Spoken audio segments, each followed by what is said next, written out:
Obrigado, Paulo. Bem, então deixa eu voltar.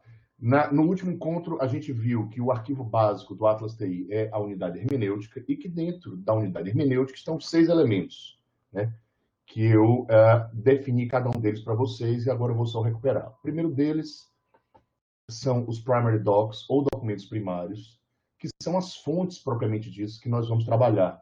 Ou seja, é o material que a gente vai analisar. É o documento em PDF, ou em RTF, ou em DocX, tá? São as entrevistas em formato de áudio, é algum vídeo ou filme que a gente vai em MP3, ou MP4, né, ou AVI, que a gente vai analisar, ou imagens. Tá? Então, os documentos primários são as fontes propriamente.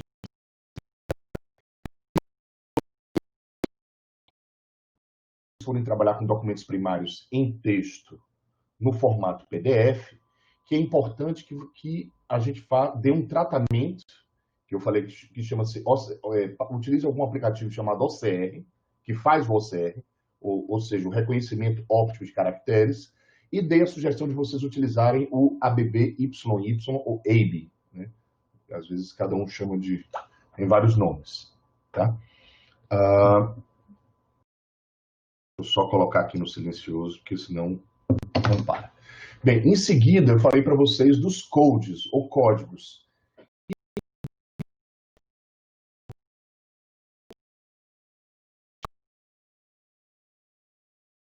Os codes seriam equivalente àquele post-it que você coloca do lado do texto, ao lado do texto, e que resume, sintetiza, explica de maneira sucinta um trecho, ou um detalhe da foto, ou um trecho do filme, ou um trecho do áudio, ou um pedaço de texto. Tá?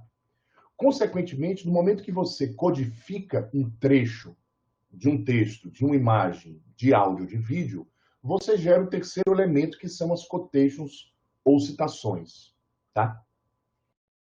Bem, esses 3 elementos nós vimos, eu defini eles, defini também os outros 3, que a gente vai ver hoje mais detidamente, que são os memos, as famílias e as redes. Só que, além disso, nós aprendemos, além de aprender conceitualmente cada um deles, nós fizemos exercícios de adicionar documentos primários, não foi? Adicionar, criar códigos, e fizemos o processo de codificação. Tá?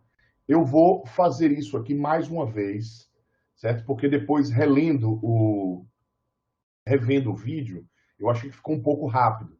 E como vocês não tiveram tempo de praticar, porque geralmente quando eu dou um curso face a face, né, presencial, a gente tem um tempo. Eu explico os conceitos, vocês vão lá, executam um pouco, depois eu volto. Tá? Então, eu vou abrir aqui uma unidade hermenêutica nova, não olhem para essa outra, eu vou fechar ela aqui, de uma pesquisa em andamento. Estou aqui com a unidade hermenêutica vazia, né? Ela não tem documentos primários. Lembro desses botões aqui? Eles são os administradores de documentos primários, administradores de quotations, administradores de códigos e administradores de memos ou anotações. Tá? A primeira coisa que eu ensinei a vocês, né, foi como adicionar documentos primários. Né? Só relembrando, é só clicar no primeiro botão, Assign Primary Documents. Eu enviei para vocês uma pasta de exemplos, tá? Na minha que eu coloquei na área de trabalho. Né? Eu vou abrir novamente os exemplos da primeira sessão e vou adicionar só um documento. A imagem ficou faltando, não foi? Então eu vou pegar aqui um documento da Folha de São Paulo, só para a gente relembrar. Tá?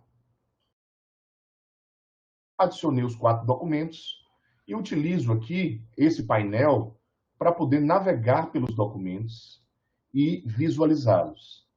Tá? E aí também a gente fez o quê? Aprendeu a criar códigos. Tá? São várias formas de criar. Ou seja, dentro do aplicativo, existem várias formas de você fazer a mesma coisa. Tá? Eu ensinei a vocês uma forma que eu considero mais fácil. Então, vamos fazer o mesmo procedimento agora para criar códigos aleatórios. Vou clicar no administrador de códigos. no primeiro botão, Create a New Item, ou criar um novo item. E aí a gente pode criar códigos. Vou criar códigos genéricos. Código 1, aperto Tab para ele pular para o outro. Código 2, Tab novamente. Código 3, e assim sucessivamente. Dou OK. Ele cria os 3 códigos. Ele não tá...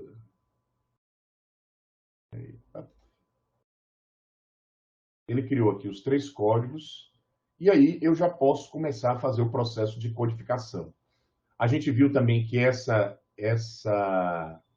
esses três triângulos pretos aqui abrem esse painel aqui, onde você pode ver os diferentes documentos, e a gente aprendeu a fazer o processo de codificação. É sempre selecionar um trecho, ou aqui de uma imagem, ou as linhas de um documento de texto, ou um trecho de um filme, ou um trecho de um áudio. Clico, vou segurar no código 1, seguro, arrasto, jogo, e ele faz a codificação. Vou codificar a foto agora, né? Seleciono o trecho que eu quero, vou clicar no código 2, jogo, ele faz a codificação, e aí vou pegar esse box aqui, com esses textos, código 3, clico, jogo, e faço a codificação, tá? Bem, isso foi basicamente o que nós vimos no encontro passado. Deixa eu abrir a minha apresentação aqui, tá? Vou avançar ela um pouco. Esses exercícios práticos nós fizemos, de criar uma unidade hermenêutica, de salvar, né, de nomear ela.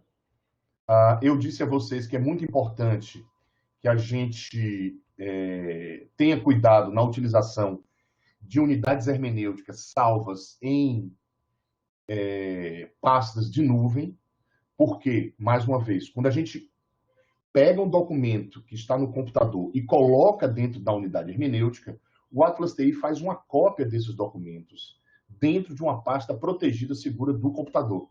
Tá claro?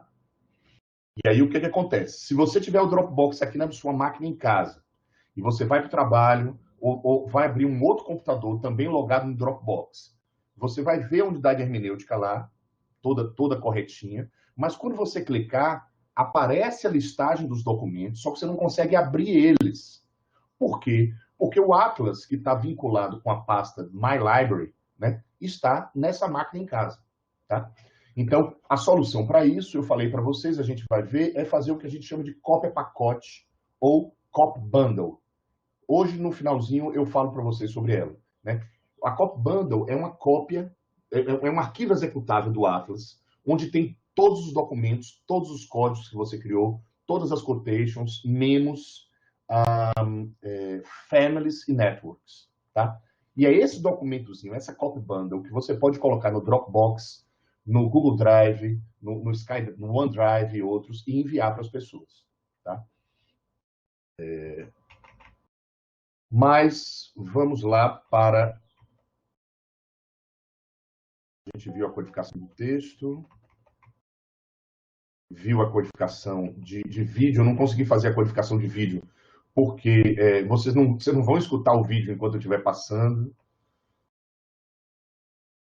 A codificação por atalhos eu pulei, porque é só utilizar a barra lateral, mas eu mostrei para vocês 2 formas de fazer a codificação. Então, nós vamos para... só relembrando que eu falei para vocês como é que a gente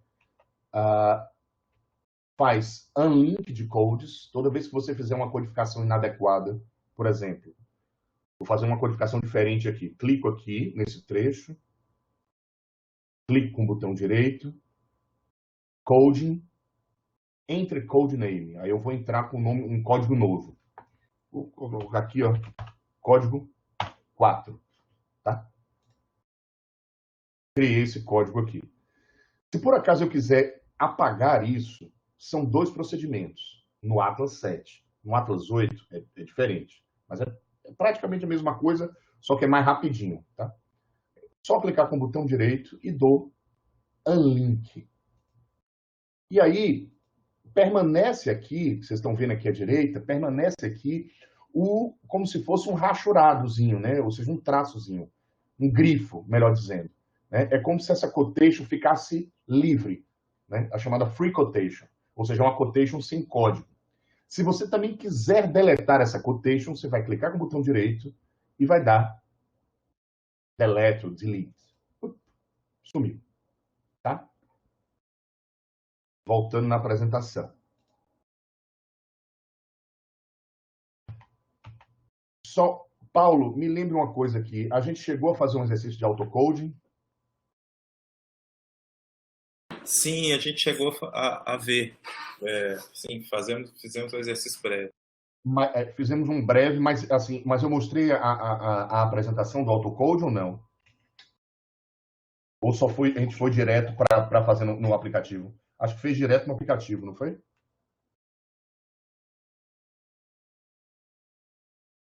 Paulo? Sim, acho que foi isso mesmo, Léo. Certo. Então vamos lá. Bem, antes de falar, que hoje a gente iria falar dos três últimos, né? Das memos, das families e das networks, né? Famílias, memos e redes. Eu vou me deter um pouco mais no autocoding, que a gente vai fazer um experimento maior de autocoding, porque eu acho ele uma ferramenta muito importante na pesquisa com texto, utilizando o Atlas TI, tá? Acho que minha relação com programação, vamos dizer assim, eu acho que começou por conta das possibilidades que se desdobraram a partir do autocode, certo? Até então, o que a gente está fazendo aqui, quando eu abro uma unidade hermenêutica, aqui só tem um documento de imagem, né? Eu estou fazendo aqui codificações manuais de uma imagem. Eu lembro que a gente chegou a adicionar algum documento de texto. Vou abrir um documento de texto qualquer aqui, tá? Abrir essas.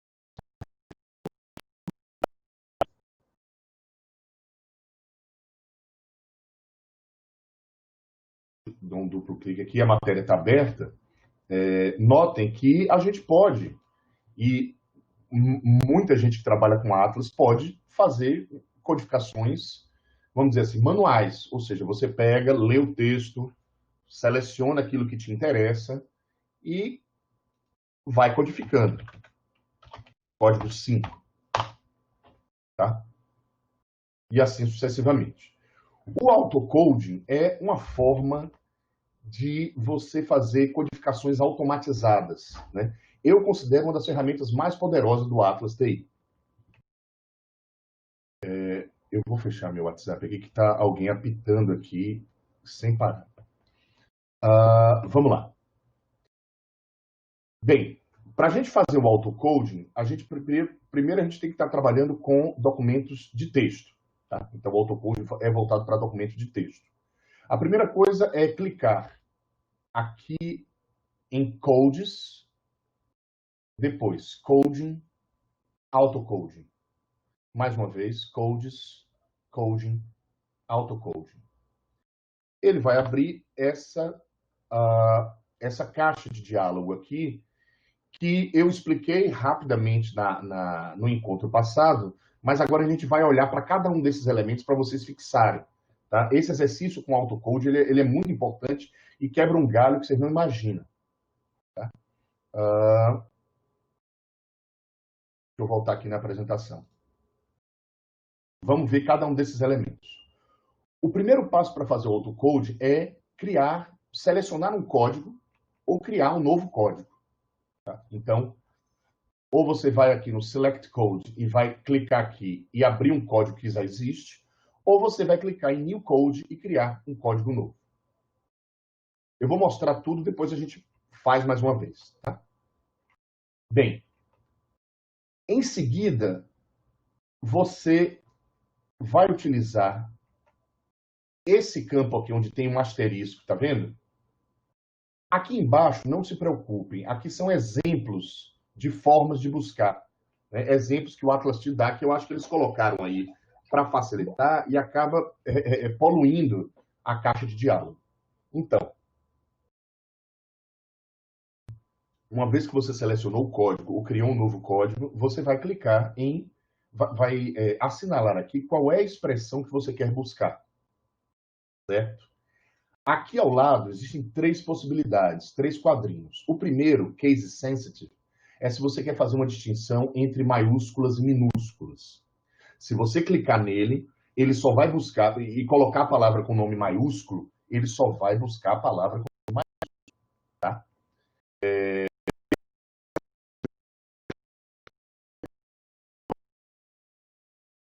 Buscar a palavra, deixa eu ver, Marx, né, de Karl Marx. Você coloca Marx, mas pode ser que tenha algum trecho que esteja escrito marxismo e seja importante para você. Então é melhor você escrever Marx, ou com M maiúsculo ou com M minúsculo, e não marcar. E aí o programa vai buscar as duas formas. Em seguida, vem uma coisinha aqui que é desconhecida da gente da área de humanidades, mas é uma coisa que não existe programador que não saiba.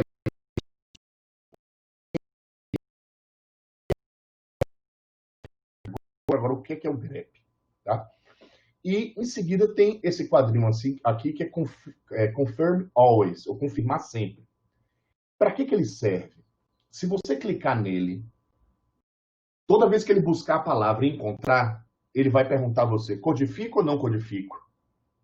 Codifico ou não codifico? Tá? Obviamente que você pode pensar assim, mas para que se eu vou fazer isso, não precisa, né? Não, mas esse confirmar sempre é importante, por exemplo, quando você está trabalhando com documentos que são muito fragmentados, né? Por exemplo, documentos em PDF ou documentos históricos antigos, onde existe a possibilidade do reconhecimento óptico de caracteres estar ruim, e aí você pode ter tanto falsos positivos quanto falsos negativos. Então, é importante que você vá de um em um e vá fazendo esse trabalho minucioso de checar, um por um, se ele vai bater com o que você está buscando. Isso em PDFs. Em documentos de TXT, DOC, não tem esse problema. Ele vai encontrar exatamente o que você mandar buscar. Tá? Bem, vamos ver o que é grep. Não. Vamos continuar na volta. Quando a gente retornar, eu explico para você o que é o grep. O escopo da pesquisa, né? A gente viu ontem. Você vai ter que selecionar ou o Select PD, ou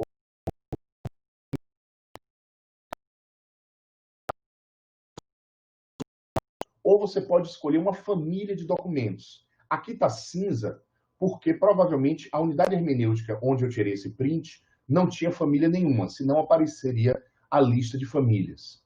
Por exemplo, a gente já vai ver. Se eu quisesse fazer uma busca sobre... deixa eu ver aqui. Imagine que eu tenho uma unidade hermenêutica sobre sociologia clássica, né? E aí eu tenho uma família de livros de Max Weber, uma família de livros de Karl Marx e uma família de livros de Emile Durkheim, tá? Então, eu estou querendo fazer uma busca por todas as vezes que aparece a palavra racionalização. Só que eu não quero fazer essa busca em Marx, né? Porque senão vai gastar muito tempo ele buscando em todos os livros de Marx a racionalização, depois todos Durkheim, para depois chegar no que eu realmente quero, que são a racionalização nos livros de Weber. Então, se eu criei essas três famílias, eu vou selecionar aqui só livros de Weber. E aí ele busca o termo racionalização e coloca o código, conceito de racionalização, vamos dizer assim, somente nos livros de Max Weber. Tá? Isso é o escopo da pesquisa. Bem,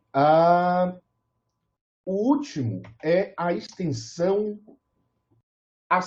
Quando eu encontrar o termo que eu estou buscando no documento, qual é o tamanho da quotation que vai ser criada?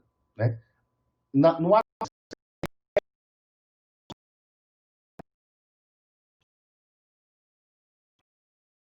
por exemplo, se eu mandar buscar, imagine que eu estou lendo matérias dos protestos de 2013, né?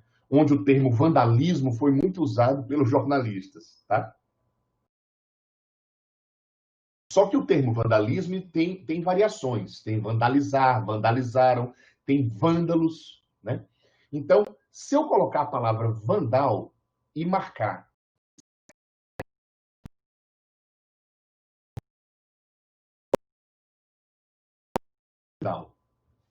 se eu colocar a palavra, se eu marcar aqui Word, ele vai pegar as palavras que contém vandal. Se eu clicar em sentence, ele vai pegar as linhas onde aparecem a expressão que eu estou buscando, que é vandal. Single hard e multi-hard. Às vezes as pessoas têm dificuldade. Isso aqui é parágrafo. Single hard é aquele parágrafo que é com recuo, então ele vai pegar o parágrafo depois de um recuo. E multi-hard, ele vai pegar o parágrafo depois de uma linha em branco. Tá? Às vezes em PDF tem esse padrão. All text.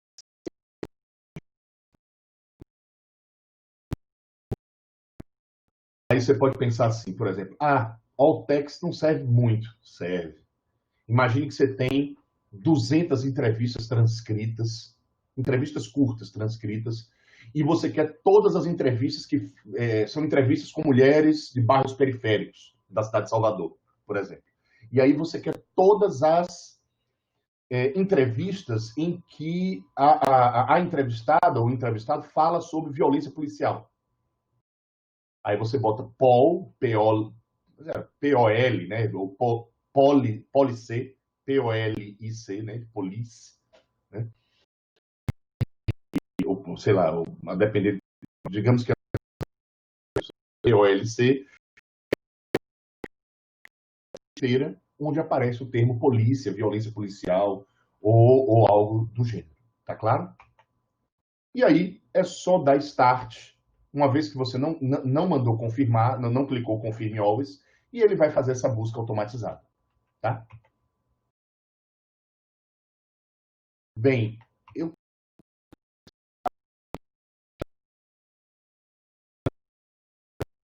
logo sobre grep.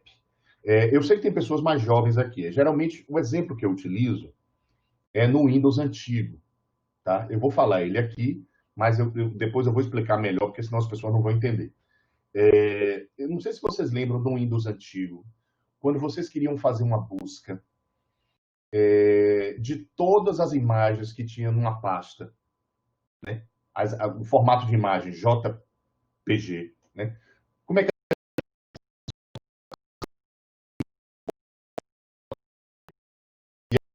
o computador entendia naquela caixa de busca? Ele ia buscar todo e qualquer nome, o asterisco significa todo e qualquer, que termine com .jpg. Esse asterisco,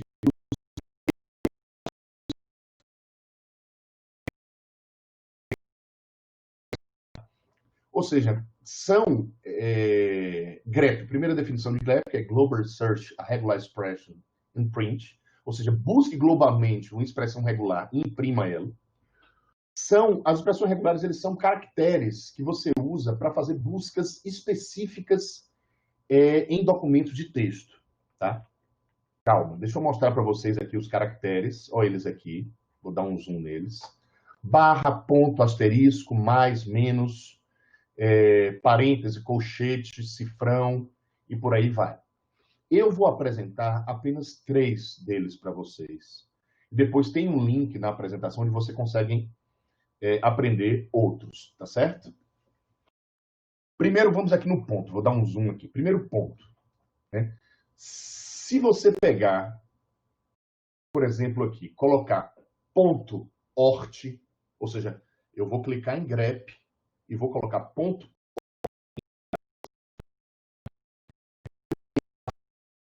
.ort e marcar grep. O que é que ele vai retornar? Ele vai retornar para a gente toda e qualquer palavra que termine em ort. Então, sorte, morte, corte. Tá? Alguém abriu o microfone aí. Como eu não estou vendo quem é. Coisa do ponto. Paulo. Marco. Perfeito, entendi. Perfeito. Barra em pé. Esse aqui é muito útil. Ele ele significa ou. Essa barra em pé ele fica ao lado da letra Z, viu? Aqui no teclado, em cima. Ao lado da letra Z é a opção de cima, né? A barra em pé significa ou. Por exemplo, se eu colocar vândalo com circunflexo, a barra em pé ou vandalismo, ele vai codificar toda vez que encontrar vândalo ou vandalismo. Tá? O exemplo de baixo das cores. Imagine, eu quero codificar em um livro de literatura todas as cores que o autor menciona, né? Então eu pego a lista das cores que, por exemplo, no caso aqui, azul ou verde ou rosa ou violeta. Então, toda vez que você encontrar azul ou verde ou rosa ou violeta, você vai codificar com o código aqui que eu coloquei cores, tá? Por último, tem colchetes, que é outra forma. Se você coloca uma palavra e dentro dessa palavra coloca os colchetes, ele vai buscar um conjunto de caracteres, tá? Por exemplo, no caso aqui tem vandal. Então, é como se fosse um ou, mas sem precisar do ou, né? Você vai buscar vândalo, né? As duas grafias do A, né? O A com circunflexo e o A sem acento. E aí você vai poder pegar vândalo, vandalismo e os plurais, né? Vandalismos, vandalizaram, vandalizar. Não, vandalizaram não, que é com Z. Você não consegue. E aí, então, você teria que colocar vandalizar ou vandalizar para poder conseguir pegar. Aqui embaixo, se eu colocar M, circunflexo OA, ele vai buscar as variações ou morte ou Marte. Tá claro?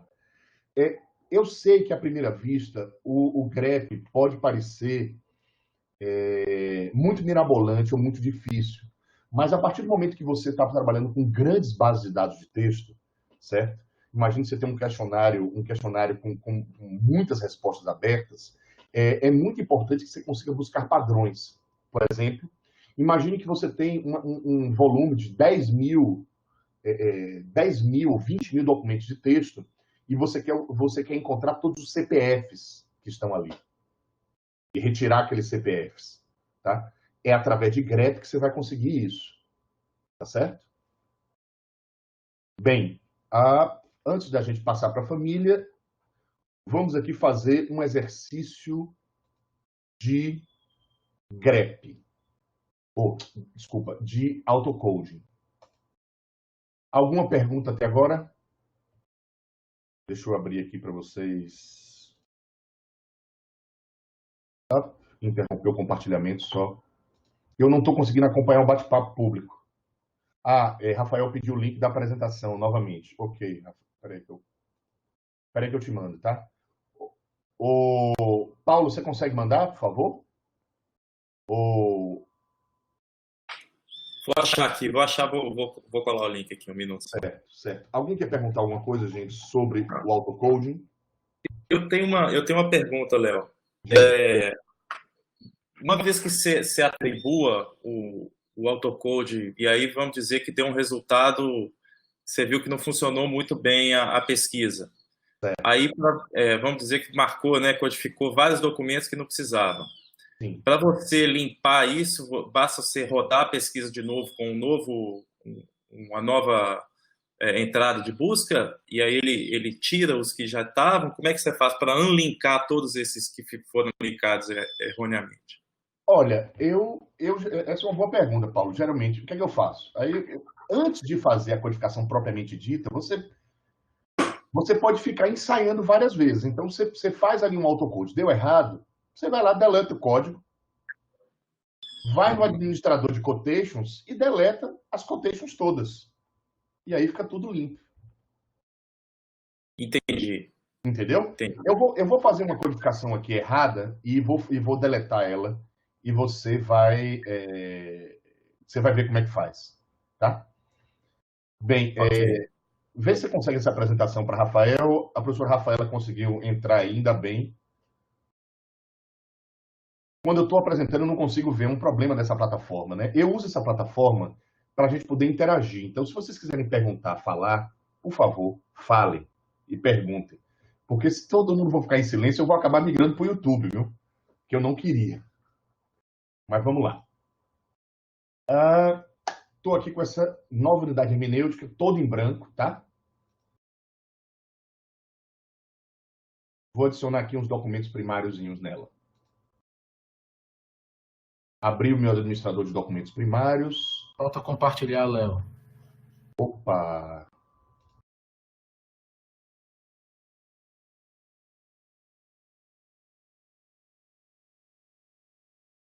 Foi? Sim.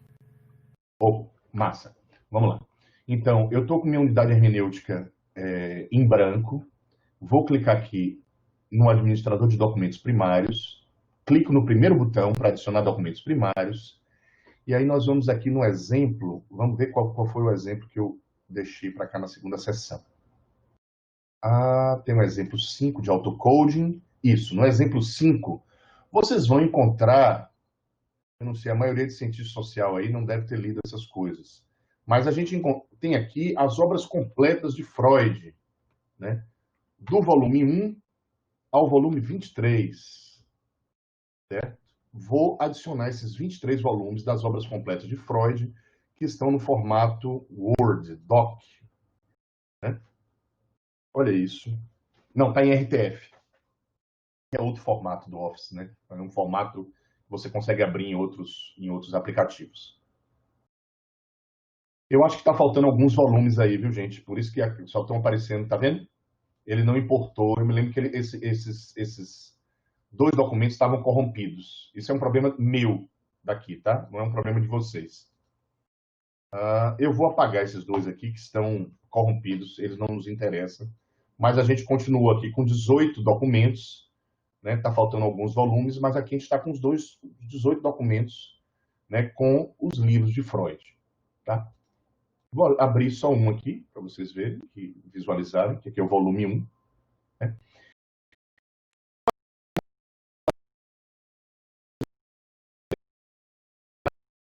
Muitos autores, e o próprio Freud reconhece isso, dizem que as ideias freudianas estão muito relacionadas aos escritos de Nietzsche, do filósofo, né? Frederico Nietzsche. Então, imagine que a gente quer fazer uma pesquisa, a gente quer rastrear as menções a Nietzsche que, porventura, estejam nas obras completas de Freud. Tá? Primeira coisa, você vai em Codes, Coding, Autocoding. Primeira coisa que a gente vai fazer, aqui não tem código nenhum, tá vendo? É criar um novo código. Vou criar aqui, ó, e vou chamar esse novo código de citação a Nietzsche.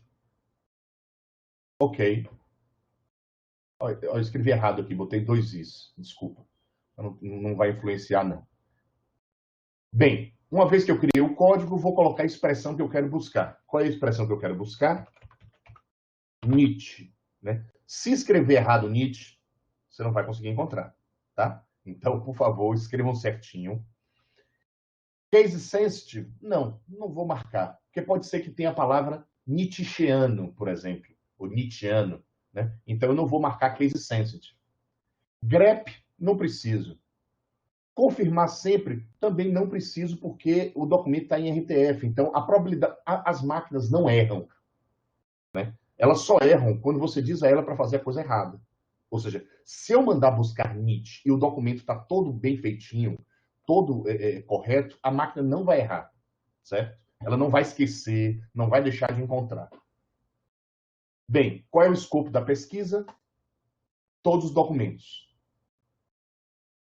E, por último, quando eu encontrar a palavra Nietzsche, eu vou criar uma quotation de que tamanho? Exact match, palavra, linha, parágrafo ou todo o texto? Eu vou colocar sentence. Não tem nada não. E vou dar start. Estou rezando aqui que aqueles 2 documentos que eu excluí não sejam os documentos que têm a citação a Nietzsche, viu? Mas eu queria que vocês ficassem olhando para essa barra aqui, que tem escrito Standard Search Mode, porque ela vai contando. Cada vez que ela encontra um, é como se ela diz, encontrei um. Vou clicar Start, tá? E vamos olhar para ela aqui. Ó, encontrou, found 6, e vai dizendo qual é o documento que encontrou. Tá? Found 9, tem... Pronto. Ou seja, nós, em poucos segundos, encontramos 12 citações de Nietzsche nas obras completas de Freud. Tá? Vou fechar aqui. Onde é que eu vejo essas citações, se eu quiser navegar por elas? Aqui estão as citações, ó. 41, 51, 52. O que são esses números? 41, ou seja, o documento 4 tem a primeira quotation, só tem uma. O documento 5 tem uma quotation, duas quotations. O documento 6, uma, duas, três. E assim, documento 10, uma, 12, e assim sucessivamente. Quero navegar por elas, clico aqui, ele abre o local aqui embaixo, onde ela está. O fato é que ocorre uma transposição, uma completa transposição dos valores. Deixa eu aumentar aqui, que eu não sei se vocês estão lendo. O fato ocorre uma transposição de todos os valores psíquicos, na expressão de Nietzsche, entre o material dos pensamentos oníricos e o sonho. Tá? Vamos aqui na citação 5. Novamente aqui. Podemos calcular quão apropriada é a seção de Nietzsche, que nos sonhos, tarará, tarará, tarará. E assim sucessivamente. Né? O documento 18, por exemplo, aqui é já na... falando de Lô Salomé. Ó. Sabias que, quando moça, ela manteve intensa amizade com Fred, são das audazes ideias do filósofo. Outra coisa que você pode querer fazer, né? Aqui você está navegando uma quotation por quotation. Você pode, por exemplo, gerar um relatório com todas essas quotations, com todas essas citações e fazer uma análise num documento separado. Administrador de códigos.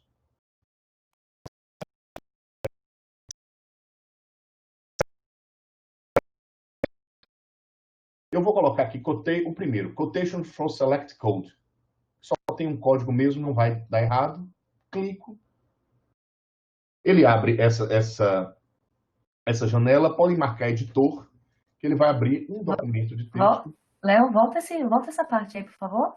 Volto. Output. Obrigada. Output.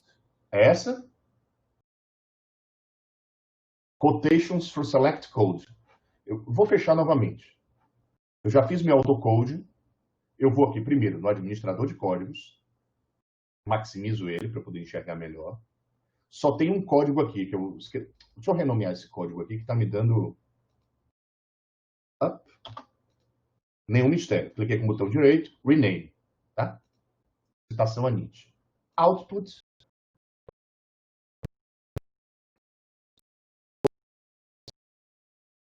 E ele abre essa janelinha aqui. Deixa marcado o editor, dá OK. Felizes. Ele criou o quê? Um report. Olha que coisa linda isso aqui. 12 citações para um código. Qual é o código? Citação a Nietzsche. Ele dá o nome da HU, né, da unidade hermenêutica, quando foi feita. E aqui você já consegue analisar todas essas citações. Né? Imagine aí para vocês as possibilidades que se abrem, por exemplo, de rastreamento de conceitos em obras, né? De busca automática de palavras em conjunto de entrevistas, e por aí vai. Por exemplo, a professora Rafaela, que faz pesquisa faz pesquisa na área de saúde, né? E aí, por exemplo, você tem os medicamentos. Né? Imagine que você tem 500, 600 entrevistas, e quer saber, nessas 600 entrevistas, quais são os medicamentos que por exemplo, os ansiolíticos, o uso do ansiolítico Rivotril nesses pacientes, né, por esses entrevistados. Né? E aí eu estou supondo que a pessoa que transcreveu, escreveu Rivotril, tudo bonitinho e tal. Só você utilizar o autocode, a gente consegue saber esse material. E assim sucessivamente. Tá? O último exemplo que a gente está fazendo aqui é a pesquisa. Né? A gente tem um material de pesquisa sobre determinados grupos políticos, que eu não posso mencionar agora, e a gente quer saber o quanto esses grupos políticos, por exemplo, se referenciam em vídeos do YouTube para poder fazer suas colocações. E o volume de texto é bem grande. Eu vou buscar, dar um autocode no termo que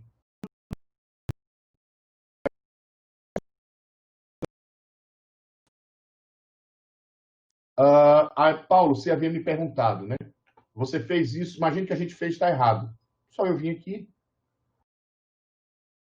Venho aqui nas quotations, ó. no administrador de quotations, abro, vou maximizar. Aqui a gente está vendo as quotations que foram criadas, tá? Seleciono elas. Deletar todas as quotations. Foi. Acabou meu autocoding. O código permanece. Deleto ele também. Pronto. Voltei à estaca 0. Né? Alguma dúvida até aí? Tudo certo, cara. Só uma coisa. Eu estava vendo aqui o e-mail que você me encaminhou, que você mandou para o pessoal. Eu não achei o link da sua apresentação. Tem um material, mas dentro desse material não achei o link. Então, se você puder compartilhar aí de novo para o Rafa e para todo mundo. Tá bom. É porque agora sem estar com a tela compartilhada é mais rápido, tá? Olha lá, gente. Clica aí. Leandro, para raspar jornais é preciso outras ferramentas. Aí já é programação. Depois a gente conversa sobre isso, Leandro. Olha o link aí novamente, tá? Vejam aí. Se vocês quiserem, eu posso tentar, faço mais um autocoding ou a gente vai direto para memos, famílias, memos. Fala, Eric. Oi, Léo. Agora você abriu aí, né? E abriu com RTF. Sim. O Atlas 7, você abre doc.doc.docx ou é só RTF? Eu fiquei na dúvida, porque eu tenho usado mais o 8 e esqueci disso. Eita, você me pegou agora. Eu acho que você tem que converter. Eu acho, o 7, essa versão que vocês têm, né? Eu não sei se ela abre doc,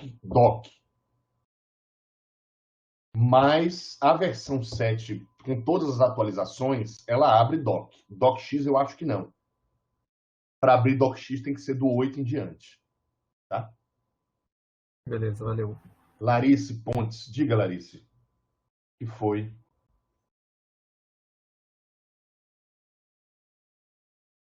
Trocou. Leandro é o outro. Né? Eu sou Leonardo. Para outros formatos é possível fazer o mesmo? Se você tem um formato, um documento, qualquer documento de texto que você tiver, TXT, PDF, com os caracteres reconhecidos, por isso que eu falei da questão do OCR, você consegue fazer. Tá certo? Se não tem mais nenhuma pergunta sobre de nada. Se não tem nenhuma pergunta sobre autocoding, eu vou para os próximos elementos, tá certo?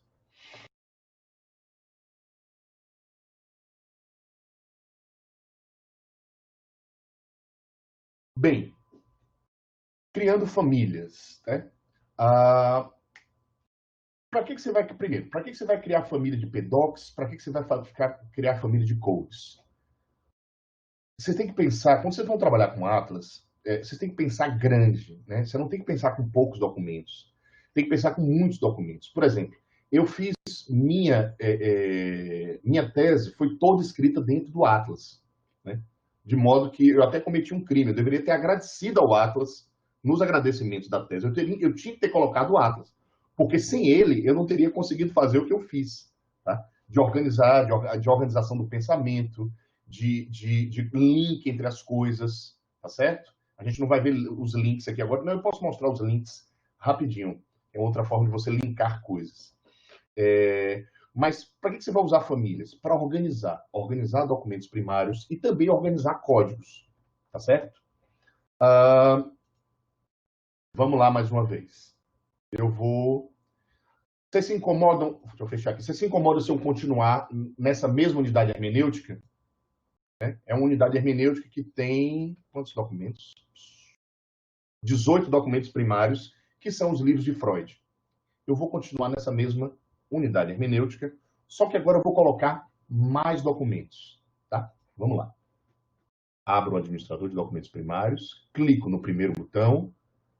Aqui tem as obras completas de Sigmund Freud. Eu vou no exemplo da sessão passada, tá? Exemplo 4. A gente tem aqui os PDFs de Bourdieu, os PDFs de Norbert Elias e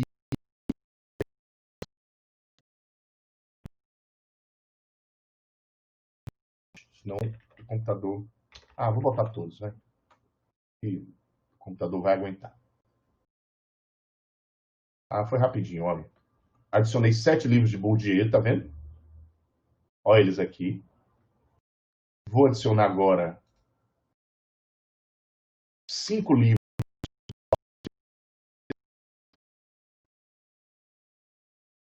E, novamente, agora vou adicionar quantos livros? 5 livros também de Max Weber. Ou seja, já dá para escrever uma tese aqui. Tá? Pronto. Eu estou aqui no administrador de documentos primários. Olha aqui. Vamos olhar um pouco para essa janela, porque essas janelas elas se parecem, né? Ou seja, tanto o administrador de códigos, de memos, elas se parecem um pouco porque elas têm esses dois campos. No lado esquerdo, aqui, vocês estão vendo esse campo em branco aqui, escrito Families, e está tudo em branco, porque não tem nenhuma família que foi criada, tá certo? Antes de eu explicar para vocês como é que se cria famílias, que não tem mistério absolutamente nenhum, olhem só para esse campo aqui embaixo. Essa é uma das coisas que eu gosto do Atlas, assim. No Atlas, você pode fazer comentários de qualquer coisa. Ou seja, tudo você pode fazer um comentáriozinho. Né? Como é que você faz um comentário?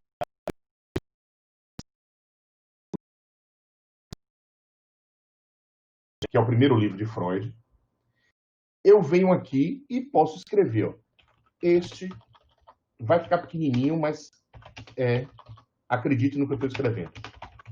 Esse é o primeiro livro de Freud. Tá? Se eu clicar no outro documento, vocês vão ver, não sei, eu acho que aqui depois do documento vai ficar um tiozinho. Eu acho, deixa eu ver. Ah, isso. É bem discretozinho esse tio que forma aqui. Mas o que significa?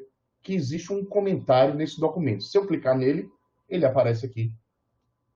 Esse é o primeiro livro de Freud. Tá?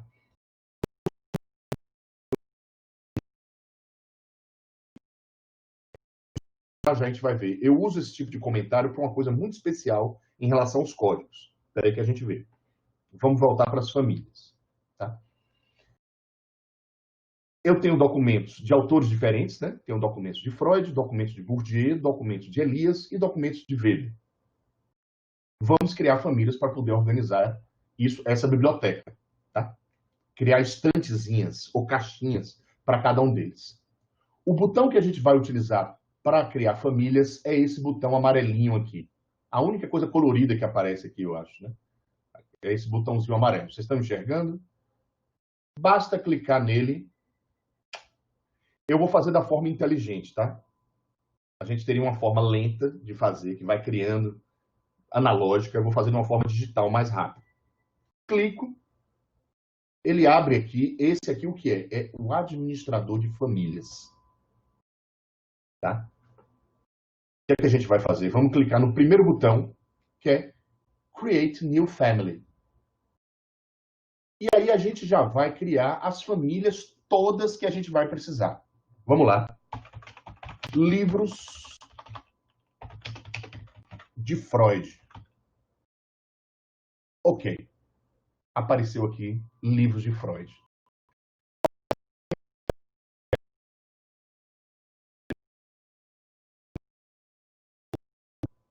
Data de criação, data de modificação. Clico novamente. Mais um. Agora, livros de Pierre Bourdieu. Ok. Foi. Tá aqui. Novamente. Livros de Norbert Elias. E, mais uma vez, livros de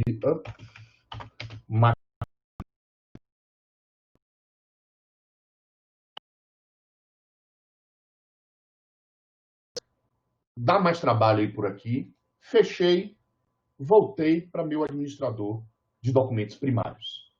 Ó, aqui eu estou vendo as famílias todinhas aqui. Se tem família, eu preciso colocar agora os filhinhos em cada família.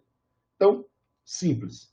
Seleciono os livros de Freud, clico, seguro, arrasto, jogo em cima da família livros de Freud. Aqui ficou 18 documentos. Bourdieu. Seleciono os livros de Bourdieu, clico, seguro, arrasto 7 livros de Bourdieu.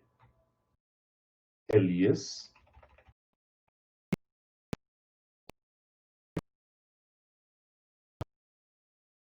Weber, clico, seguro, arrasto, jogo em Max Weber. Pronto. Nós acabamos de atribuir. Olha aqui embaixo na descrição aqui, ó, nessa coluna aqui. Olha como é que ele fica organizado. Livros de Freud organizados, livros de Weber, livros de Elias e livros de Bourdieu, tudo organizadinho, tá?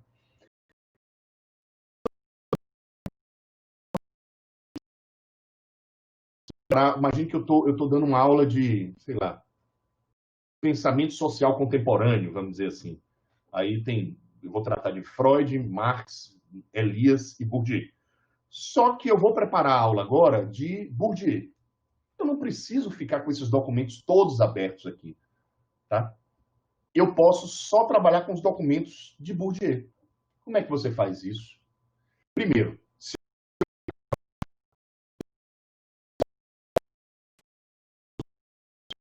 só aparece o de Freud.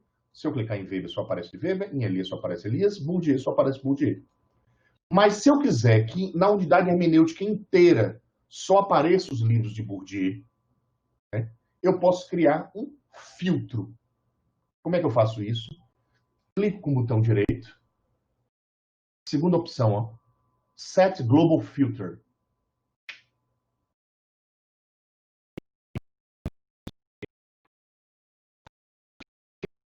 Se eu fechar aqui o administrador e vier aqui, só aparecem os livros de Bourdieu, tá vendo? E o botão fica amarelinho. Não sei se vocês estão vendo que o botão fica amarelinho. Desculpe, geralmente ele tem essa cor aqui. Então, up. Se eu quiser remover o filtro, clico no botão direito, Remove Global Filter. E todos os documentos voltam à unidade hermenêutica. Tá? Esse é o exemplo de filtros, ou de famílias de documentos primários. Alguma dúvida até aí?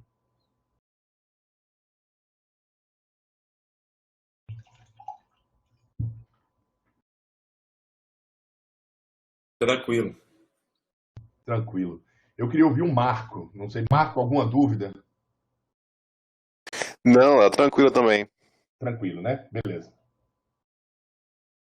Porque, por exemplo, só para complementar, isso aqui são livros, ou seja, tem a parte teórica da tese, né? Obviamente que sua tese pode ter documentos empíricos. O que é que você faz?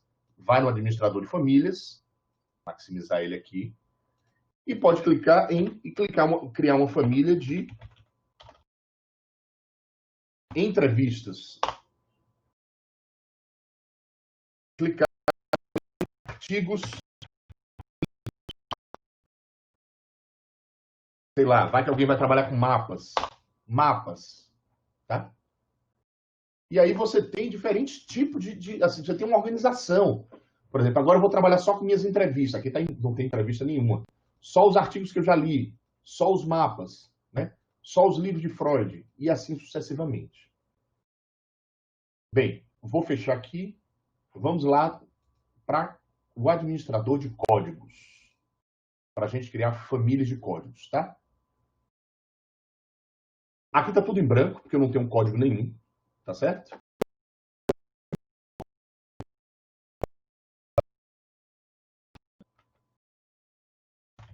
Pera, uva.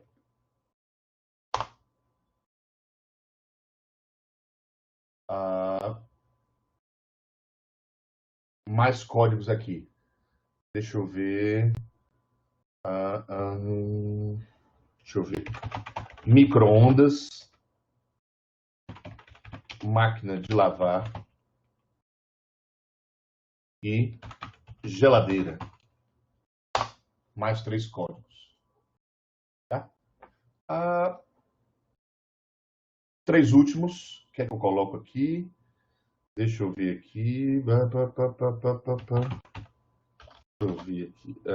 Café, pão e queijo.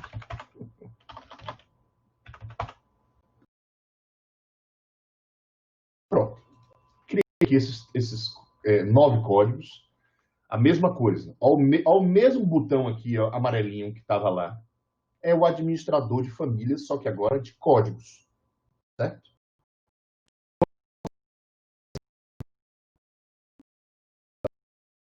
Maximizo. Primeiro botão.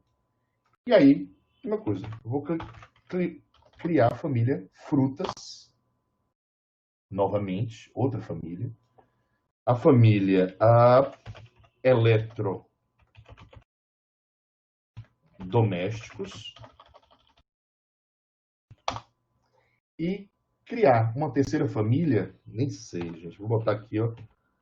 Café da manhã, tá? Criei as 3 famílias. O tamanho delas está com 0, tá? Ou seja, não tem nenhum código atribuído. Mesmo esquema.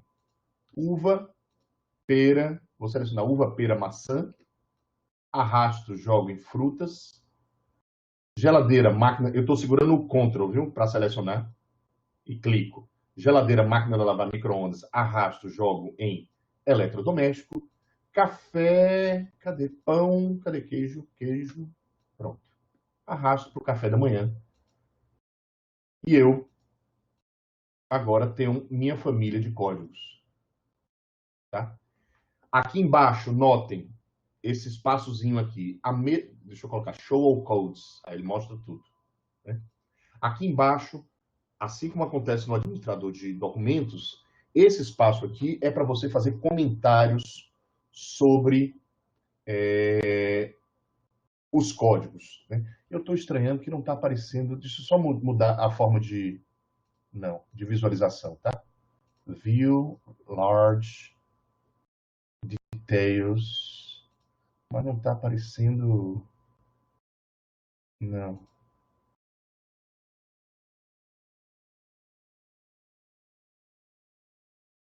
Eu queria que aparecesse o códigozinho. Eu mexi nisso aqui ontem e ele... Opa, sai. Eu mexi nisso... Ah, não. Eu mexi nisso aqui ontem, ele não está aparecendo... Ah, pronto. Use images. Para aparecer as imagens. Essas baratinhas amarelas, né? Que são os símbolozinhos dos códigos, tá? Por exemplo, vou selecionar o primeiro símbolo aqui, que é café. E vou escrever um comentário. Né? Café é uma bebida muito comum. Né? E clico fora. Olha o que é que acontece. O íconezinho ele mudou de forma. Ele fica como se tivesse uma janelinha em cima, né? um post-it em cima, e fica também com um tio, indicando comentários. Tá? Por que eu estou chamando a atenção disso? E para que eu uso essa coisa dos comentários de códigos? Eu uso para fazer a definição operacional das categorias que eu estou utilizando numa pesquisa. Tá? Por exemplo, na hora que eu estou com... Se eu tiver com estrutura de codificação aqui, eu quero que o pesquisador que está meu parceiro ou o bolsista, ele saiba exatamente qual é a definição operacional de cada uma das categorias que você está utilizando. Tá bom? Por exemplo, geladeira, não tem. Eu me obrigo, numa pesquisa, a definir totalmente essas categorias. Para que isso serve? Na hora que o pesquisador, o bolsista, estiver fazendo a codificação, e por acaso ele tiver dúvida gente, o que é geladeira? O que a gente está chamando de geladeira, por exemplo? Né? Tudo bem que esses exemplos são muito bobos aqui, não tem. Mas o que a gente está chamando de geladeira? Certo? O frigobar entra na questão da geladeira, né? Aí você tem que colocar uma definição operacional aqui. Geladeira é... Pronto, vou clicar fora. Então, na hora que ele clica, ele já vê a definição. E quando ele vai para a codificação, né? Eu não tenho documento nenhum. Sei lá, vou abrir qualquer documento aqui. Na hora que ele olha para o código, olha o código café e geladeira, que eles têm um comentáriozinho em cima deles. Então, eu consigo saber qual é a definição de geladeira que eu devo utilizar na hora que eu estiver fazendo a codificação. Tá claro? Isso aí já não é Atlas. Isso aí é metodologia de pesquisa, entendeu? Utilizando o Atlas. Tá claro até aí, família, gente? Léo, tem uma pergunta. Eu trabalhei na minha tese com Atlas e vou continuar trabalhando agora na minha atual pesquisa em cima de entrevistas que nós mesmos fizemos dentro de um roteiro semi-estruturado. Então, a gente já define algumas perguntas como referenciais, como referências de dimensões de análise, né? Por exemplo, eu trabalho com sociologia urbana, então tem sempre o uso dos espaços e as motivações para frequentar um espaço, por exemplo.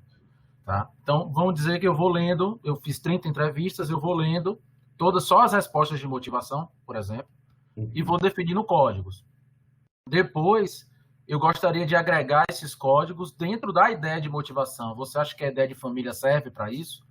Porque aí, ao final, eu vou ter uma família dentro de uma dimensão, né? A família seria uma dimensão que é motivação, e depois eu teria vários códigos, ou seja, várias justificativas de motivação para frequentar um determinado espaço. Você acha que a gente pode trabalhar nesse sentido? Uma família se referenciar a uma pergunta, por exemplo? Primeiro, a família, você pode referenciar a família. É porque é o seguinte, tem duas formas de você fazer isso dentro do Atlas, tá? Uma delas é via família, que ela organiza a coisa, tá? A família, ela organiza os códigos. Só que o Atlas permite outras formas mais sofisticadas de você organizar os códigos da forma como você quer, tá?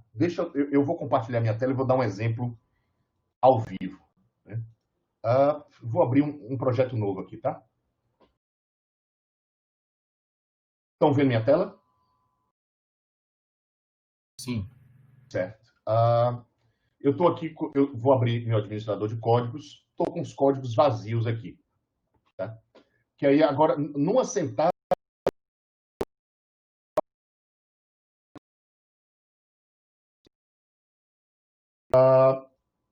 vou criar uma estrutura de códigos aqui qualquer, tá? Eu vou criar aqui o código A, uma estrutura de código de letras, tá certo? A, B, C, D, E. Criei os códigos A, B, C, D, E aqui. Você pode criar uma família chamada códigos de letras e atribuir, ou você pode fazer uma outra coisa que eu faço, que aí uma coisa da estrutura de codificação. Olha como é que eu organizo. Isso aí eu aprendi com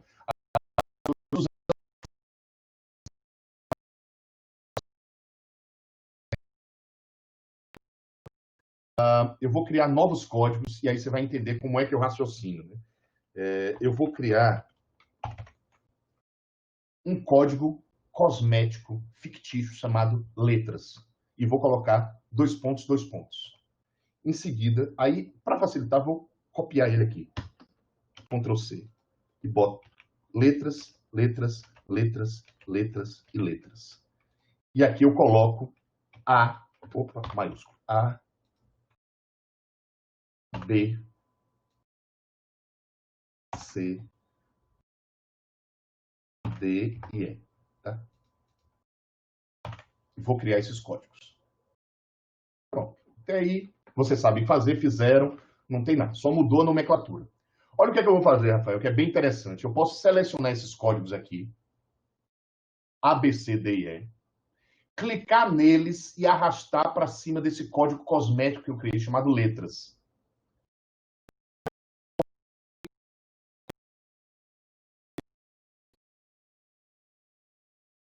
Ele está perguntando para mim, esses códigos que você selecionou, que você está linkando com letras, qual é a relação entre eles? Ele é associado com letras? Ele é parte de letras? Ele é causa de letras? Ele contradiz letras? Ele é um? ele, no-name, é uma propriedade que você não sabe o nome entre eles, ou é uma propriedade de... Né? No-name é uma relação que você não sabe o nome, ou, se você não estiver satisfeito, você pode abrir um editor e especificar qual é a relação que existe entre os códigos, entende? No caso aqui, eu vou escolher, ó, é parte de. Olha aqui na coluna Density 5 e 1. Olha que coisa interessante. Ele está dizendo o quê? Que o código E está linkado a um código, D a 1, C a 1, B a 1, A a um código, e o código letras, ele tem 5 conexões com ele, ou 5 links para ele. Tá? Ou seja, eu utilizo muito essa coisa do estabelecimento de links, porque, já adiantando, essa coisa dos links é um passo antes para a gente chegar na visualização de códigos, documentos, memos e quotations, que são as redes. Tá? Só adiantando, gente. É coisa simples. Vou selecionar aqui os códigos e vou clicar nesse botãozinho aqui, ó. Olha um botãozinho aqui que parece uns quadradinhos ligados. Clica aqui. Olha o que aparece para mim. Não sei se dá um zoom aqui para vocês enxergarem. Ó, letras. Você já vê a estrutura. Você consegue ver, visualizar a estrutura de relações que existem entre as suas categorias de análise. Tá? Por exemplo, se você tiver uma categoria, em vez de letras, aqui poderia ser motivação para o uso de espaços públicos. Eu estou pescando aqui pelo que você falou. Exatamente nosso tema. E aqui poderia ser, por exemplo, uso de parques, uso de ciclovias, uso de outra coisa, uso de praias. E aí você consegue não apenas visualizar isso, mas também linkar essas coisas, entendeu? É por isso que eu digo que o Atlas, geralmente eu digo isso aqui nos cursos, o Atlas é como se fosse uma prótese cognitiva, entende? Porque você passa a pensar junto com ele e organizar suas ideias da pesquisa com ele e a partir dele com ele, entende? Deixa eu descartar tudo isso. Eu não sei se você entendeu, não sei se eu consegui explicar, né? Eu poderia fazer essa organização por famílias também. Mas eu acho mais adequado fazer isso que você quer dessa forma, porque depois você já consegue exportar isso para a construção de redes, que é o que interessa, entende? Perfeito, Léo. Excelente. Obrigado. De nada. Bem, deixa eu voltar aqui na minha pesca. A gente já viu família de PDocs, família de códigos, se vocês quiserem depois. Isso eu já mostrei para vocês, são os administradores. E aí vamos para memos. Não tem mistério, tá? Não tem mistério. Vou abrir aqui a mesma unidade hermenêutica que eu estava aqui explicando para Rafael. Vou clicar aqui em memos. Clico. Ele abre aqui a mesma janelinha de sempre. Adivinhe qual é o botão que eu vou clicar para criar uma nova memo. O primeiro botãozinho sempre. Criar novo item. Cliquei. Ele pede qual é o nome da memo. Eu vou colocar aqui, ó, minha primeira memo. Deixa eu ver se ele vai funcionar o Ctrl D aqui. Não funciona não. Minha primeira memo. Ele já cria memo. E ele já abre um documento de texto que parece aquele antigo WordPad, que não é nem um Notepad, nem é o Word, é um intermediário, né? Onde você pode fazer suas anotações acerca de qualquer coisa da unidade hermenêutica, né? Obviamente, aqueles que estão familiarizados com a teoria fundamentada nos dados, a Ground Theory, essa é a forma da Ground de trabalhar. Porque ao longo da pesquisa, da codificação, da leitura, do fichamento, né, você já vai anotando coisas, fazendo memos, anotações, e essas anotações depois vão compor o texto final. Certo? Eu vou maximizar aqui. Notem que o Atlas, ele coloca esse gracejo aqui, o tipo, né? Essa memo é o quê? Um comentário? É uma memo, só uma anotaçãozinha, ou é uma consideração teórica e tal? Isso é se vocês quiserem, tá? Eu nunca utilizo as classificações, né? Isso é só se vocês quiserem organizar. E aqui na memo você pode escrever o que você quiser. Minha primeira memo, né? E aí você escreve o que você quiser, coloca links, coloca fotos. Só uma coisa que eu gosto de fazer toda vez que eu escrevo, começo uma memo. Eu sempre dou Ctrl+D. Vocês experimentarem ali, Ctrl+D, Ctrl+D. O que ele faz? Ele plota o horário, a data, o horário, o minuto, a hora, o minuto, o segundo do sistema. E aí você já tem um caderno de campo organizadíssimo, né? Que aí você consegue saber quando foi, né, minha primeira memo, e aí você começa a escrever. Bem, deixa eu salvar essa memo. Você clica aqui nesse Save, que é o segundo botão, ó. Fechei. E aqui é engraçado, na hora que você clica nela, você visualiza, tá? O conteúdo aqui embaixo. Novamente, vou clicar só mais uma vez. Minha segunda... Opa, escrevendo tudo errado. Tá? Minha segunda memo. Ok. Mesma coisa. Ctrl+D. Isso é uma coisa minha, de colocar o Ctrl+D, entendeu? Que eu quero que, assim, eu quero saber quando o bolsista fez o comentário, em relação aqui, para organizar na minha cabeça, entendeu? Ou seja, como é que a gente já sabia desse problema na base, lá no dia 17, e hoje, 3 meses depois, a base está apresentando esse problema de novo? Por que não foi resolvido, entende? Parece que eu sou mal, mas não sou não, viu? Pronto, clica aqui, Save. Pronto. Cliquei em minhas 2 memos. Se você quiser, mais uma vez, você pode criar famílias de memos, tá? E aí não tem mistério, é a mesma coisa que a gente viu nos outros. Sobre memos, não tem nada. É só isso aqui. Alguma dúvida sobre memos? Se tiver, faça agora. Silêncio. Então, vou continuar. Opa. Então, memos e comments. Peraí. Memos e... essa parte de relatório vocês já viram. Pronto. A apresentação acaba aí, porque Networks já é na próxima. Então, deixa eu voltar aqui. Eu já comecei mostrando a vocês. Vou fechar isso aqui, tá? E vou abrir uma unidade hermenêutica nova.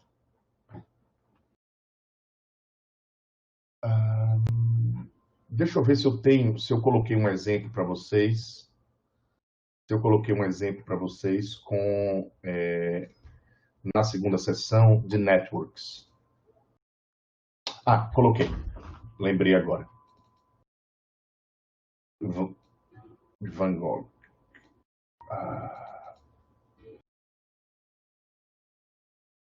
Pronto. É essa que nós vamos trabalhar. Geralmente eu faço. Estou com eu fico repetindo a mesma coisa, o mesmo para vocês gravarem, tá certo? Estou com a unidade hermenêutica vazia. Primeira coisa, vou colocar os documentos, certo? Vou lá na pasta que eu criei para vocês, no meu caso está na área de trabalho. Na segunda sessão, a gente vai no exemplo 5. Aí tem essa pasta aqui de Van Gogh. Vamos selecionar... vou selecionar as imagens todas, tá? Leonardo? Oi? Você prefere que a gente faça as perguntas à medida que você vai explicando, ou você prefere que a gente deixe para o final? Olha, eu tô em momento de isolamento social. Então, quanto mais, se vocês puderem me interromper e falar comigo, eu gostaria muito. Tá bom? Então, respondendo a sua pergunta, pode fazer na hora que você quiser. Pode abrir o áudio. É por isso que eu faço na RNP, que vocês podem abrir o áudio a hora que vocês quiserem para perguntar. Tá bom. Então, sobre a pergunta do professor Rafael, né? E aí você explicou que a gente criaria o código, a gente agregaria os códigos num código para você propor isso como uma solução. Aí eu te pergunto, e qual seria a diferença em termos de resultado se fizéssemos isso pelo caminho da família? Certo. Digamos que simples. A família... ela vai organizar seus códigos para você e vai fazer filtros para você não ficar trabalhando com muitas coisas. Essa seria a função da família. Os links, que a gente vai ver agora, que a gente viu rapidamente, vai ver agora mais detidamente, ele possibilita você expressar a relação entre os códigos. Que a família, eu digo assim, todos são meus filhos. Entendi. Acabou.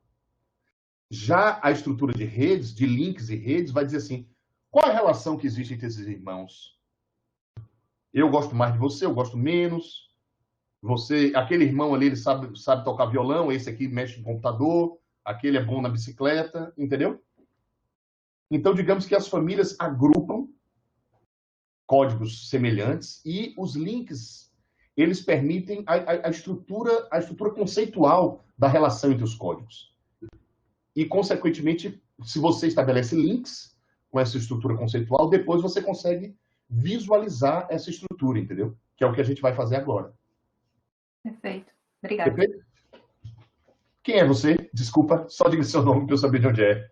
Vanice, da UFBA, da FACOM, colega de Amanda. Ah, oi, Vanice. Tudo bem? Mas não sou do CEPAD, não do LAP 404, né, Amandita? Ah, tá bom. Seja bem-vinda.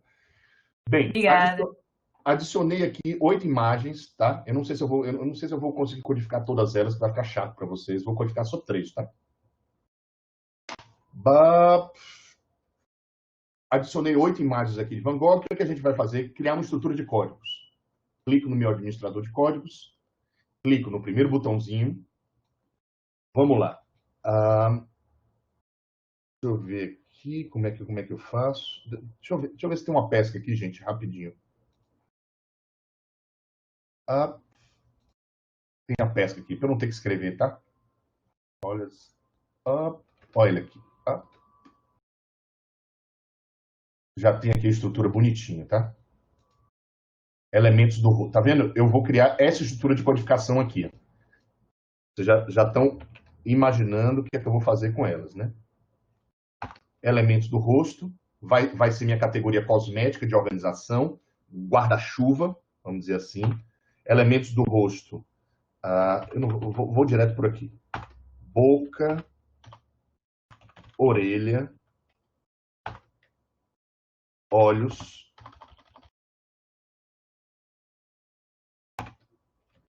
nariz.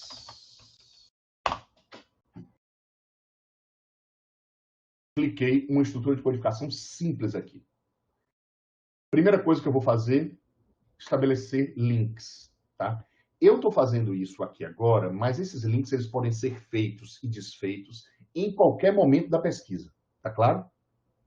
Agora que eu percebi que eu estou sem óculos, ó, gente.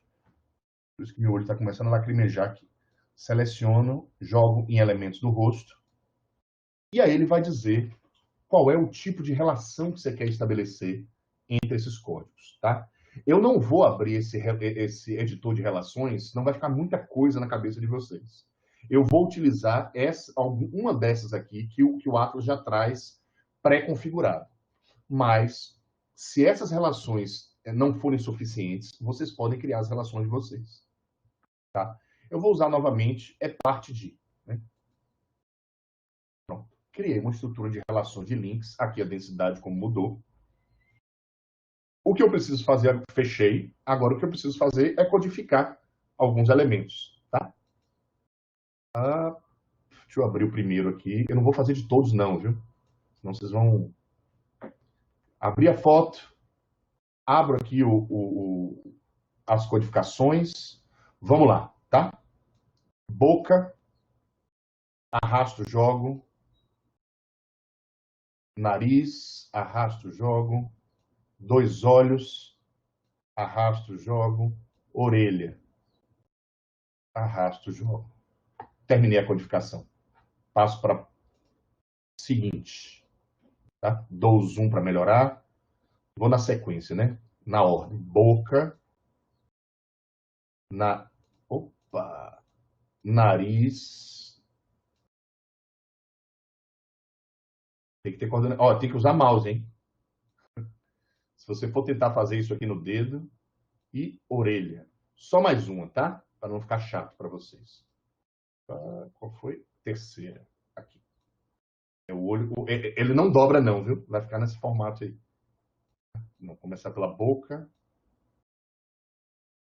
Nariz. Olhos. E tem um pedacinho da orelha aqui, né? Orelha. Pronto. Fiz essa codificação. Já adicionei documentos primários, já criei uma estrutura de código, já fiz a codificação e já estabeleci links, alguns links entre alguns códigos, tá certo? O que a gente vai fazer agora? Eu quero fazer uma visualização disso. Então, as redes não têm administrador. Você tem que vir aqui em Networks, e aí você tem, a primeira opção é o administrador, Network View Manager, ou você vem no New Network View, para você abrir uma nova rede, certo? Vou abrir aqui uma nova rede. Ele pergunta qual o nome dessa rede. Vou colocar aqui, ó, minha primeira rede. E aí ele abre um espaço, vou maximizar, ele abre um espaço em branco. Para você ter uma rede, você precisa de dois elementos básicos. Pontos e links, né? Nodes e links entre esses nodes. Tá? Então, primeira coisa, vamos adicionar nodes. Clico em nodes, vou para o segundo botão aqui, nodes. Vou importar nodes, porque eu sei que já tem nodes, já tem pontos na unidade hermenêutica. Import nodes, aí ele abre uma lista aqui. Qual é o tipo de node que você quer importar? São códigos, são família de códigos, são memos, são família de memos, são outras redes, você pode linkar rede com rede, são documentos primários, são famílias de documentos primários ou são quotations? Vamos começar pelos códigos. Clico em Ctrl, seleciono todos eles e dou Import. Pronto. Já está aqui, eu posso arrastar eles, ó. Tá bagunçado? Só você vir aqui, ó, Layout, Semantic Layout, ou Ctrl L. Pronto, organizou. O que é isso aqui? Aqui é a estrutura dos códigos, tá? Agora, vocês concordam comigo que esses códigos, eles estão vinculados, não linkados, eles estão vinculados a quotations, né? As orelhas estão vinculadas às quotations, que são todas as orelhinhas que eu codifiquei. Vamos mostrar elas, fazer elas aparecerem? Eu clico no código, Import Neighborhoods. Vou importar os vizinhos dele. E aqui tem as quotations. Tic. Apareceu aqui as quotations. Infelizmente, deixa eu ver se o 7 ele mostra. Deixa eu ver se eu consigo no 7 aqui. Ou é só o 8? Rapidinho. Display. Não. O 7, ele não aparece as orelhinhas, não. Só o 8 que faz isso. Tá? Mas da orelha, eu extraí aqui, são todos os trechos. Aqui, se aparecer, seriam todas as orelhinhas. Se eu clicar em olhos, botão direito, Import Neighborhoods, Import Quotations, o que é que eu tenho aqui? Todos os meus olhos. A mesma coisa com a boca, Import Quotations, e a mesma coisa com o nariz. Neighborhoods, Import Quotations. Certo? Mas, para eu fazer uma visualização mais legal, o que é que eu vou fazer? Eu vou importar agora os documentos primários que contêm essas quotations, tá? Tá bagunçado. Então, venho aqui. Deixa eu botar topológico. Não, topológico não fica legal, não. Semantic Layout. Mas agora deixa eu organizar isso aqui, tá? Elementos do rosto. Organizar bem bonitinho aqui. Elementos do rosto, que está aqui no meio, que é a minha categoria. E aí vem nariz. Deixa eu botar isso aqui para baixo. Tudo isso aqui para baixo. Tudo isso aqui para baixo. E aí você vai manipulando isso aqui. Tá? Então, primeiro a gente vai ter as categorias aqui organizadinhas, os documentos, o nariz, os narizinhos aqui. Eu sei que vocês não estão enxergando, tá? Mas eu já vou trazer para cá, vocês vão conseguir ver melhor.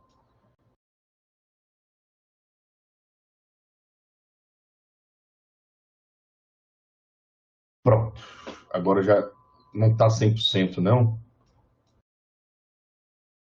mas é mais ou menos isso aqui.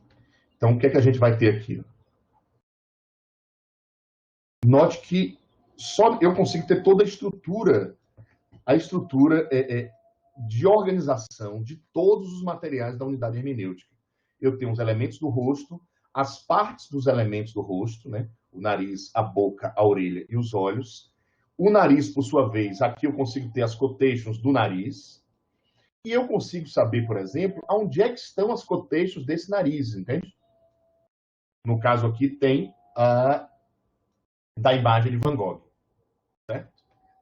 Essa imagem aqui, você consegue exportar ela, network, você consegue copiar para a área de trabalho e já colar em algum lugar, ou você consegue salvar como graphic file, né, em BMP ou JPG e inserir na sua TCC, tese, dissertação.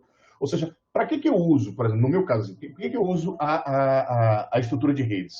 Para visualizar a relação entre as categorias, mas, sobretudo, por exemplo, meus orientandos que estão aí escutando, né, na tese e na dissertação, é interessante que você plote, ou seja, que você faça uma rede com todos os elementos conceituais e com os exemplos dos elementos conceituais.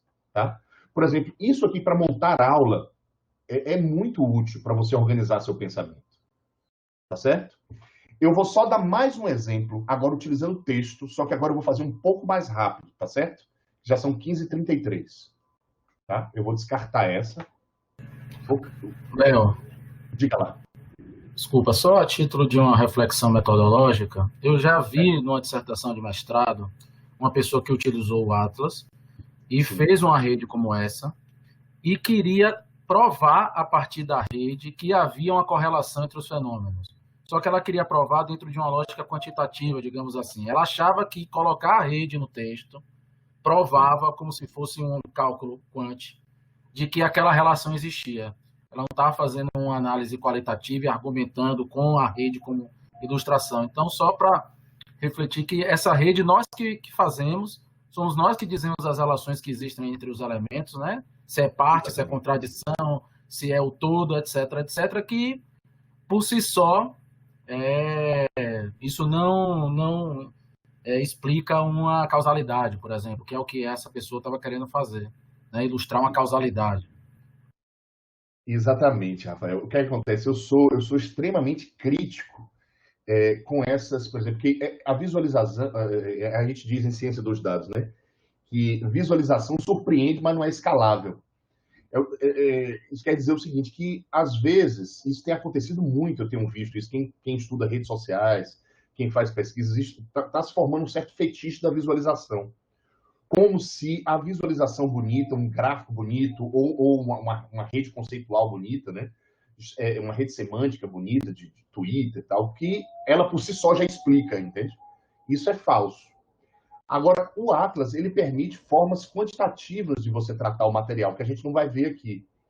Por exemplo, eu consigo fazer uma contagem, uma tabela, e, consequentemente, gráficos, onde eu consigo saber a frequência de códigos por documento. Tá? Imagine que eu tenho 10 mil documentos, 10 mil entrevistas. Né? 10 mil entrevistas. E eu faço todas transcritas, bonitinho, e eu faço uma codificação e essas entrevistas estão separadas organizadas em famílias por bairro de Salvador. E aí eu dou um autocode sobre violência policial através de determinadas palavras-chave, tá? Em 10 mil entrevistas. Ele faz a codificação automatizada. Depois, o Atlas eu consigo gerar uma tabela no Excel e, consequentemente, um gráfico mostrando das famílias que são os bairros de Salvador, Onde é que está mais presente nas entrevistas violência policial? E aí eu consigo expressar isso graficamente, entendeu? E aí a gente vai ver, por exemplo, que em determinados bairros quase não aparece. Pode não aparecer violência policial, enquanto os outros aparecem mais. Aí estaria ok, entendeu? Só que aí já são as ferramentas de análise que a gente não vai ver aqui. Essa ferramenta que eu estou falando especificamente é essa aqui, ó. Codes Primary Documents Table, ou seja, uma tabela de documentos primários versus códigos, onde você consegue ver a frequência de códigos por documentos primários. Eu estou avaliando ver se eu faço um encontro na próxima, que aí eu falo um pouco das ferramentas de análise. Mas só para concluir, eu vou fazer um pouco mais rápido uma codificação aqui, uma rede, uma visão de rede. Tá? Vou pegar aqui um documento primário, vou adicionar um documento primário. Vou na minha área de trabalho. Deixa eu ver qual é o documento primário que eu vou pegar. Pegar um livro que eu gosto, tá? Pegar Elias aqui. Pegar o processo civilizador. Um só. Não precisa não. Tá? Vou abrir aqui o livro de Elias. E vou aqui, ó. E vou codificar uns trechos aqui de Elias, tá? Deixa eu criar aqui. Vou fazer direto no texto, para ser mais rápido ainda. Vou clicar aqui. Opa! Vou clicar aqui nesse parágrafo, clico no botão direito. Coding, Enter Coding. Trecho 1 de Elias. Tá? Vou pegar aqui, botão direito, Coding. Trecho 2. Vou aqui em outra página. Poderia dar um autocode também, com a palavra Freud. Né? Trecho 3. Olha isso aqui, os professores que estão aí nos ouvindo. Olha isso aqui para dar aula. Tá? E os futuros professores também. Pronto. Cliquei aqui.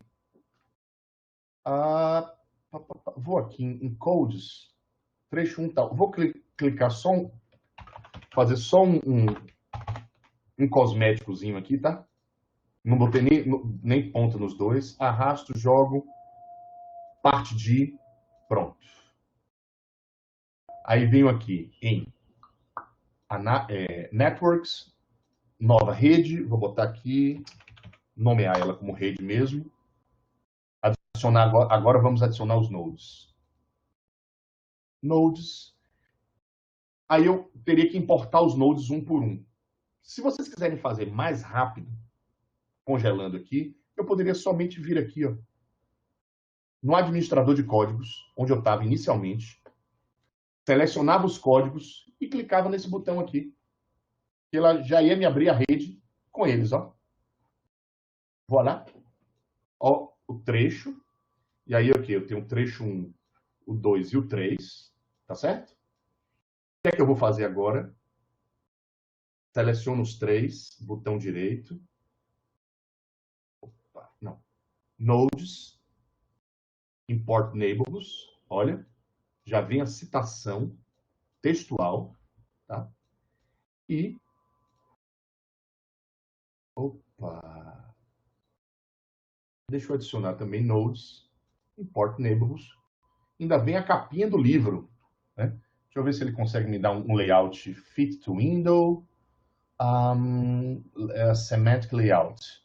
Não fica legal, né? O Atlas 8 é bem melhor nisso aí, topological layout, não. Eu vou colocar um semantic layout aqui, mas eu vou organizar isso aqui melhor. Igual estava. Trecho 1, 2, 3. O livro de Elias vem para cá. Trecho 3, trecho 1, trecho 2. Fit to window. Ainda assim tá pequenininho, né? Deixa eu tirar isso daqui.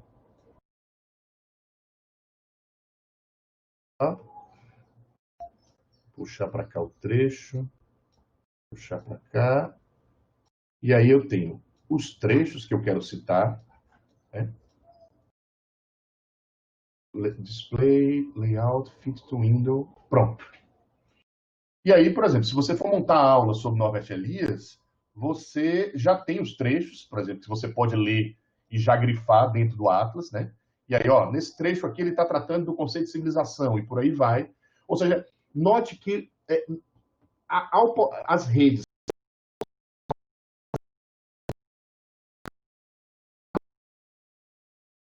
buscar dados de maneira mais clara e mais direta. Tá claro? Bem, eu acho que por hoje essa tá bom, né? Para não ficar também uma coisa muito cansativa para vocês e para mim. A gente tem mais 20 minutinhos aí. Se vocês tiverem alguma dúvida sobre o que a gente viu até agora, esse é o momento da gente conversar.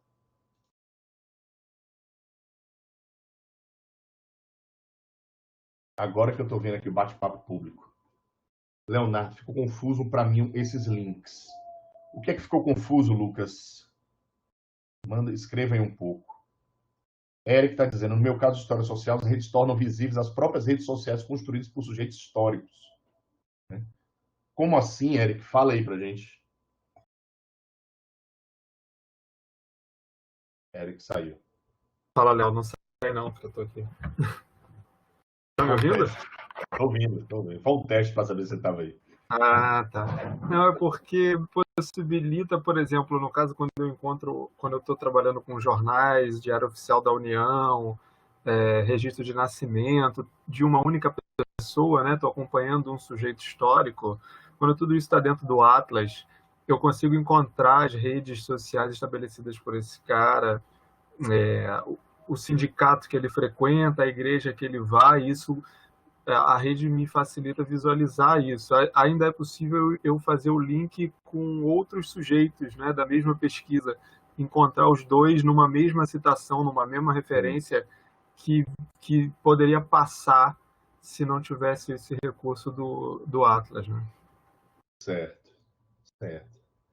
Ó, tem uma pergunta do Lucas aqui, eu fiquei com dúvida sobre memos e comments. Isso é uma pergunta importante. É o seguinte, os comentários, eles são etiquetas que você coloca em documentos específicos, ou seja, eu vou comentar, o comentário está grudado no elemento. Eu vou comentar o documento primário, eu vou comentar este código, eu vou comentar essa rede, tá? A memo, ela existe por si só, ela é uma entidade separada. Ela não precisa estar linkada com ninguém, nem conectada com ninguém, certo? Geralmente, as memos são mais extensas que os códigos. Como eu disse para vocês, eu utilizo os códigos para, por exemplo, definir coisas, no caso dos códigos, definir os códigos. As memos são as suas reflexões, o seu caderno de campo, as suas anotações, certo? Já é, vamos dizer assim, o pré-artigo, a pré-seção do artigo, ou pré-capítulo da dissertação, pré-capítulo da tese. Beleza. Alguma pergunta, gente? Eu acho que agora é praticar mesmo, né, Léo? Essas coisas não ficam enquanto a gente também não colocar a mão na massa. O problema todo, Paulo, é que, por exemplo, essa aula, eu achava que dava para dar aula assim, eu assisto muita aula no computador, mas realmente eu preciso de que vocês pratiquem, né? Então, essa prática agora, inicial do Atlas, que assim, esse é o Atlas inicial, né? Então, quando é que eu considero que alguém sabe o Atlas nível 1, vamos dizer assim? Quando a pessoa sabe criar e salvar unidades hermenêuticas, ela sabe adicionar documentos com precisão, né? Ela sabe criar códigos com precisão e organização. Ela sabe codificar, que aí você vai criando as quotations, né? Fazer o processo de codificação. Depois, sabe criar famílias para organizar os documentos primários e os códigos. Sabe criar memos e sabe fazer visualizações de códigos, de relações entre códigos, de rede ou de documentos primários, de quotations e por aí vai. E dentro disso o autocoding, que é uma ferramenta importante de codificação automatizada. Então, se vocês saem nesses dois encontros, se vocês conseguirem fazer isso, então, do meu ponto de vista, assim, e você viu, Marco, tá aí, viu, Marco? Se você conseguir fazer isso aí, então, assim, o resto você vai pegando ao longo do tempo, tá? Por exemplo, eu coloquei para vocês, no material que eu mandei para vocês, tem no material que eu mandei para vocês tem os manuais do Atlas, tá? Eu tenho um capítulo tem um capítulo do livro que eu organizei, que eu falo sobre Atlas TI, né? Eu não me lembro se eu coloquei, mas depois vocês podem pedir, eu mando para vocês. Né? Mas ali eu explico um pouco o Atlas de maneira geral, mas no final eu faço mais uma reflexão epistemológica, vamos dizer assim, sobre as possibilidades do aplicativo. Aí o Lucas perguntou aqui, professor, você acha que o uso das quotations e codes em faixa de áudio diminui a necessidade? Excelente pergunta. Eu esqueci de falar isso. É o seguinte, é porque eu não fiz o exemplo de áudio aqui. Eu teria que tirar meu microfone do fone e aí poderia ser. É o seguinte.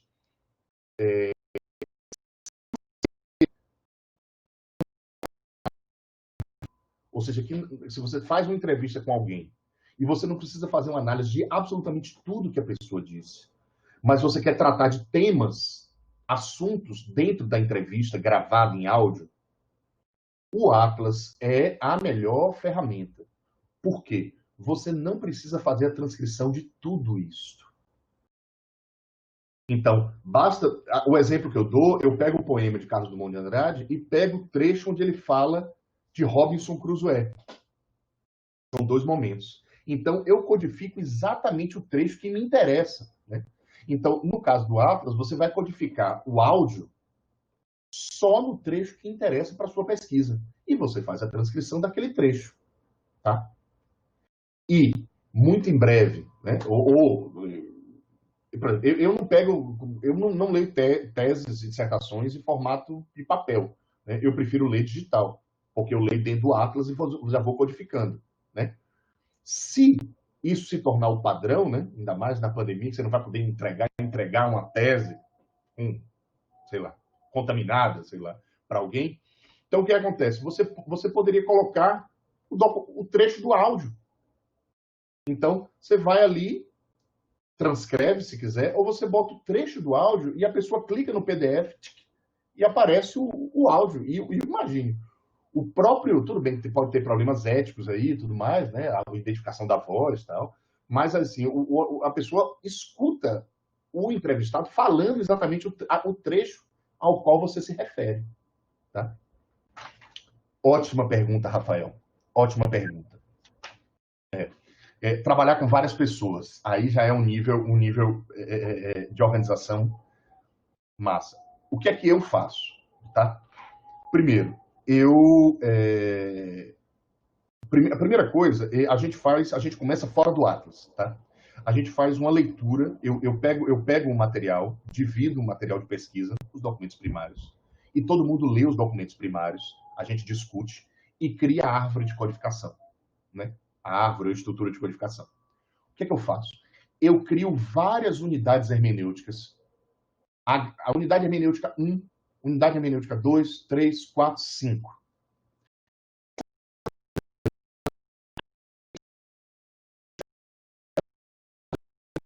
Em termos dos códigos, mas elas não têm documento primário.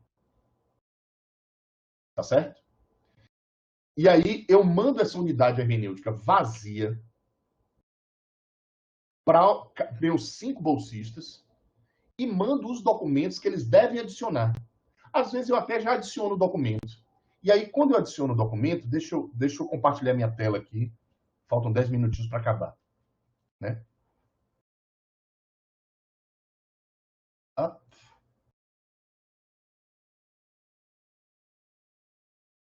Imagine que eu tenho essa unidade hermenêutica vazia, crio uma estrutura de códigos qualquer,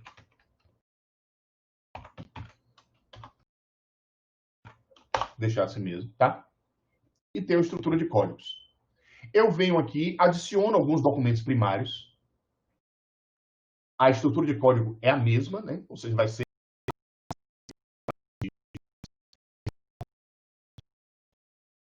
E aí, às vezes eu mando eles adicionarem, mas às vezes, para minimizar erro, eu mesmo já adiciono. 50 para você, 50 para você, 50 para você. Adiciono. Adicionei, eu venho aqui em Project. Olha a opção aqui.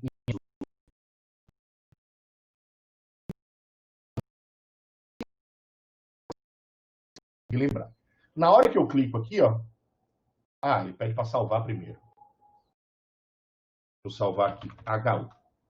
Salvar em qualquer lugar. Pronto. O nome dessa HU é HU. Project Save Copy Bundle. ó, ele abre essa janelinha aqui que diz, ó, tem algum conflito? Quais são os documentos? Está tudo em branco aqui, porque não tem documento nenhum. Create Bundle. E aí eu crio a bundle com o nome do bolsista, bolsista 1. Salvo, por exemplo, sei lá, na área de trabalho. E ela está lá. É esse arquivozinho com a estrutura de codificação que nós criamos e com os documentos que aquele bolsista 1 vai fazer a codificação, eu mando por e-mail para ele ou coloco no Dropbox. Pode até colocar no Dropbox, porque na hora que ele vai pegar essa bundle e clicar nela, ele tem que restaurar ela na máquina local dele. E aí ele vai, trabalha nela, codifica, lê, faz a codificação. Quando terminar, ele salva e cria uma outra bundle, bolsista 1 finalizado, e deixa no Dropbox. Depois, quando eu estou de posse de bolsista 1, 2, 3, 4, 5, o Atlas oferece uma opção aqui embaixo, ó, que eu estou mostrando para vocês, chamado Merge with HU, que é fundir.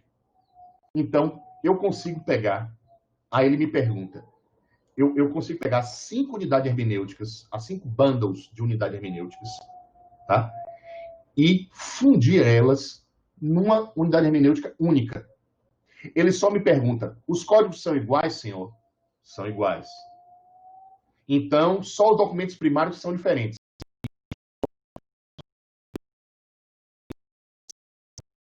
No final, eu vou ter 250, uma unidade hermenêutica única com 250 entrevistas ou 250 documentos que eu entreguei para cada um deles. Entende? Esse procedimento não é muito complexo. No manual do Atlas, ele explica fazer isso. E essa, para mim, é a maior vantagem do Atlas, entendeu? Assim, de você conseguir compartilhar a codificação, entendeu? Porque como eu trabalho com muitos documentos, eu preciso compartilhar. E nem todo bolsista vai codificar todo o material.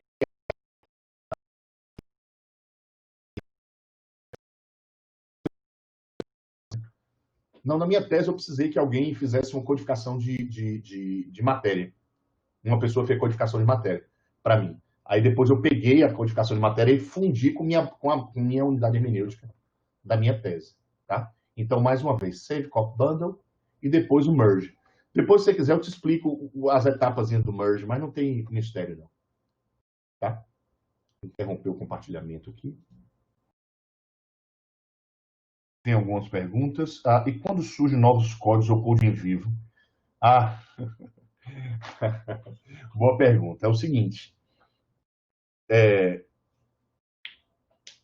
Você pode criar... esse é o problema. Aí, se você está trabalhando com a equipe e surgem novos códigos, você vai ter que refazer o processo, ou seja, criar novamente uma unidade hermenêutica com o novo código e mandar para todos os bolsistas. Eu faço assim. Tá? Mas existe também a possibilidade de você, assim como você retém os novos, as unidades hermenêuticas com documentos diferentes, você pode assinalar na hora do merge que tem códigos diferentes. Então, no final, se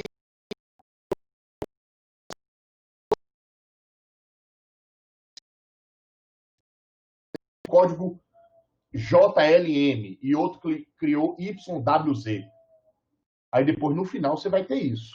Só que você pode fundir também os códigos e ter os códigos que foram criados por cada um. Mas qual é o problema disso, metodológico? É que pessoas diferentes utilizaram codificações diferentes. Então, o bolsista 1 pode não ter utilizado os mesmos códigos que o bolsista 2.